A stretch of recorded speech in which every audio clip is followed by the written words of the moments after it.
Every day, every minute, every second of our lives we experience the most diverse feelings. Joy and sorrow, love and hate, envy, anger, bewilderment, surprise, charm, hope. This list can go on forever. And only what feelings we experience, how we convey these feelings to others, makes us not just representatives of the species Homo sapiens, but people.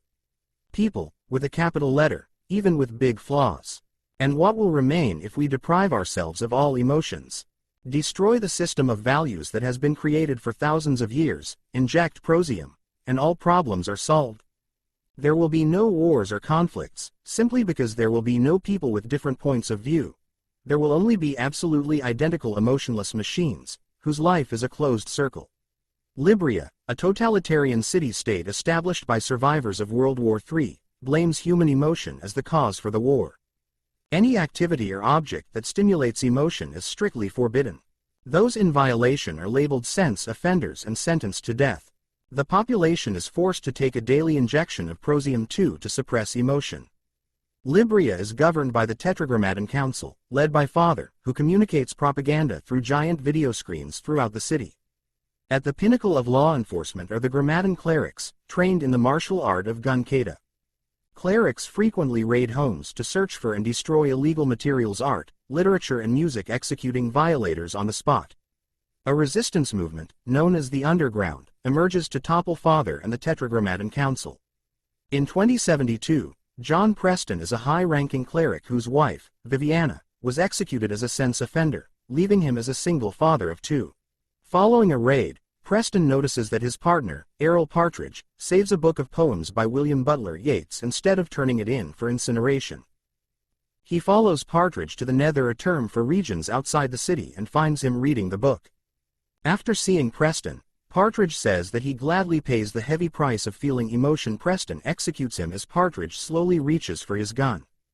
Preston accidentally breaks a vial of Prozium and experiences brief episodes of emotion. He then intentionally skips further doses, hiding them behind the mirror in his bathroom. Partridge is replaced with an ambitious, career-conscious Andrew Brandt, who expresses admiration for Preston's uncompromising work as a cleric. On a raid, they arrest a sense offender, Mary O'Brien. To Brandt's surprise, Preston prevents him from executing O'Brien, saying she should be kept alive for interrogation.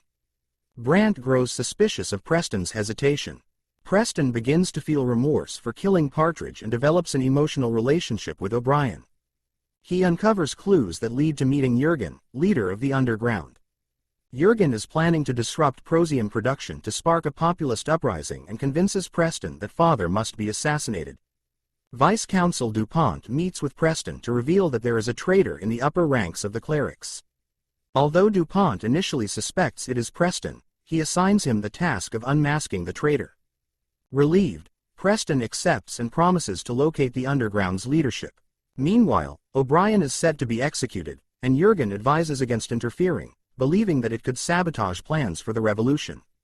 Unable to bear her death, Preston attempts to stop the execution and fails. He has an emotional breakdown and is arrested by Brandt, who brings him before DuPont. Preston tricks DuPont into believing that Brandt is the traitor. Following Brandt's arrest, Preston is told that his home will be searched as a formality. He rushes home to destroy the hidden vials, only to discover that his son, who stopped taking Prozium after his mother died, already has. Jurgen tells Preston to capture the leaders of the resistance to regain government trust, hoping it will get Preston close enough to assassinate Father. Preston does and is granted an exclusive audience with Father, only to discover that Brandt was not arrested. It was part of a ruse to expose Preston and the Underground. DuPont reveals that he is Father, having secretly replaced the late original Father, and that his cabal does not take Prozium. He taunts Preston, asking how it felt to betray the Underground. Enraged, Preston fights his way through an army of bodyguards to DuPont's office, confronting and killing Brandt in a katana battle. DuPont and Preston engage in a gun kata showdown.